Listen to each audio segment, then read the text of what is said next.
Smith.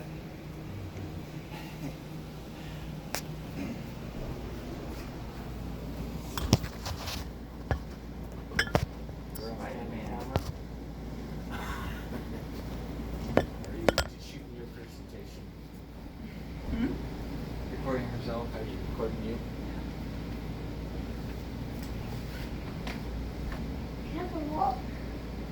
Okay, so this presentation is about survival skills by Hope Gordon. Okay, so have you ever wondered what you would do in the event that you were stranded somewhere without the tools you needed to help you survive? Or have you ever wondered what would happen in the case of a natural disaster that wiped out your entire community, leaving you nothing but the clothes on your back? So knowing basic survival skills could help save your life. Okay. Survival skills are important for everyone to know for reasons that it cannot just save your life, but others as well. These skills could be very useful in emergency situations, like natural disasters or getting lost. Some people even use survival skills doing hobbies like camping or survival television shows on TV.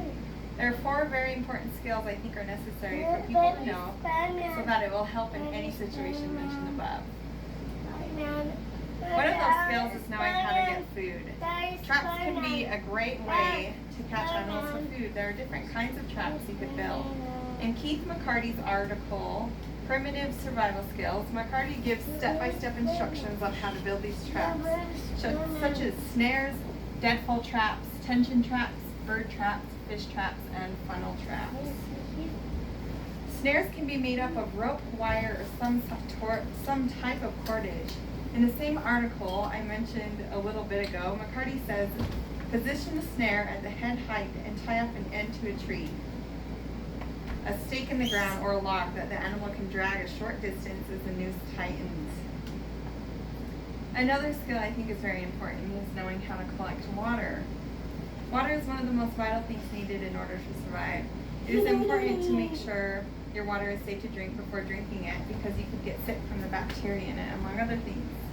There are many different ways to accomplish this. You can boil the water, see if it's coming from a freshwater source, as well as use other techniques like using a garbage bag. In Keith McCarthy's and John Lawton's article, The Laws of Survival, they say a garbage bag can be used to melt snow for a water source. They say to stick snow in the bag, then stick it to the sun near the fire so that it can melt. Another effective way to get water is to use a pot or some other device outside during a rainstorm to catch the water. Another important skill would be to know how to build a shelter. There are many different types of shelter and each have their own benefits. In Keith McCarthy's article, Primitive Survival Skills, McCarthy talks about these different types of shelters.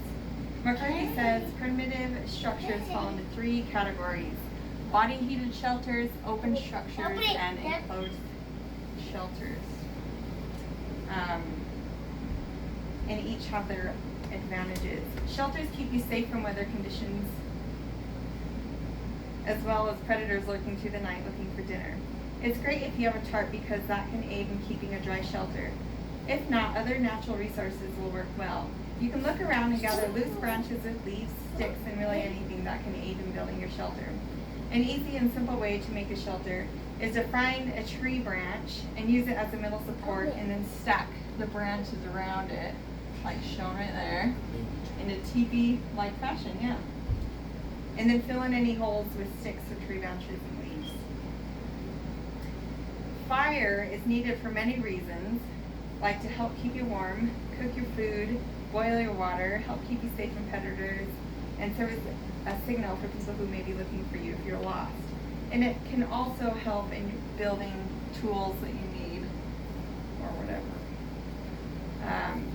To build a fire, there are certain things you need in order to get started. In Gordon Soring's Hawk article, 7 Essential Skills for Life, Hawk tells us about the essentials to build a fire. Hawk says there are 3 essentials to building fire: heat, fuel, and oxygen. You'll first need to find tinder or kindling to get the fire started. You can rub 2 sticks together in a fast manner until you get embers that you can use to light the tinder and or kindling. Make a little nest with the tinder kindling and put the embers on it. You may need a blow softly to get it going. Once that is lit and stays ignited, you can start adding in the sticks to build up the fire. Now that I have talked about how important knowing survival skills are and which ones you should know, let's talk about scenarios in which you can use them. So natural disasters happen and there is no way to prevent them. Natural disasters are things like tornadoes, wildfires, tsunamis, earthquakes, and hurricanes. Being prepared for them can make a big difference in your chance of survival.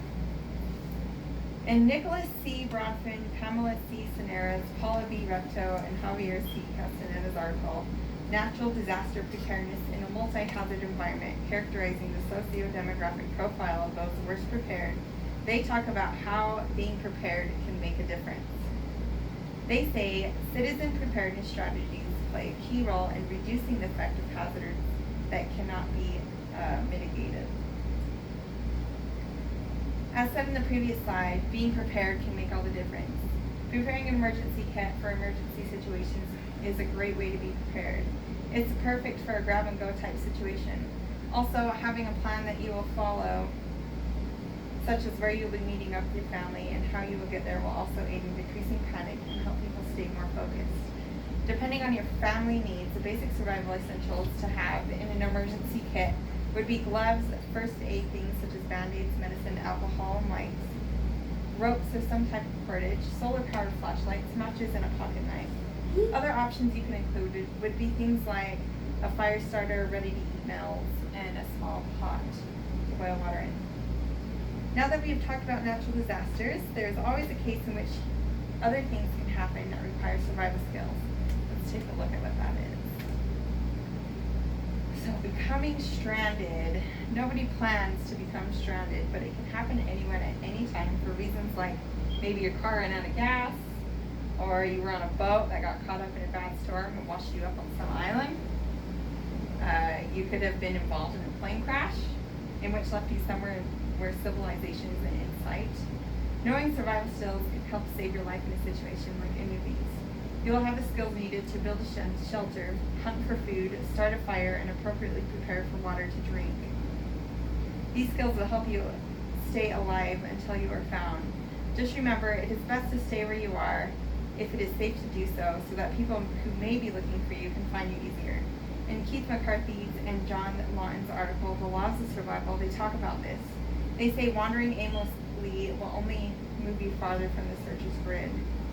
To sum it up, we've talked about the importance of knowing survival skills and how it can save your life in situations that could be potentially life-threatening. Let's wrap it up by summarizing these main points we talked about. So knowing how to effectively use these skills can make a big difference in your chance of survival, whether it be from natural disasters or getting stranded. Survival skills are important and can be very beneficial as it can save your life if you were to ever get into a sticky situation like a natural disaster or becoming stranded and left with nothing but the clothes on your back. Any of these situations would require survival skills to help you survive. So if any of these situations were to happen to you, do you have the skills to survive? A little bit. I think I would survive, but I'm not sure. You gotta be a You know how to vegetarian. hunt for food, you know how to hunt for food, you know how to build a fire, you know how to filter your water. You can use dirt for water. Dirt, charcoal, Charcoal. Rocks. Yeah, from a fire. Dirt? yeah. Dirt. Dirt? Strain like if it's radioactive type stuff. I mean, it's better than nothing. Yeah. You could dig a hole next to a river, Yeah. and the dirt will filter it. Oh, really? Yeah. So you can drink it. Sit there Gosh, hopefully that never happens, Yeah. like a little but. drinking spring. That'd be Yeah. very good. We used to do that I don't think I could. With food anyway. I'd have to if be you're gonna really, be a vegetarian. really hungry Yeah. to eat some of Well, the that things one that there, I see. don't know if I could find you Well, we vegan go over food. to Grandma's house and get apricots if she would go on. You get paper bowls I've and been doing picking apricots. Cool. Well, that's the end. Thanks. Yay. Early clap. I don't know. I'm on a 5-minute time limit, so.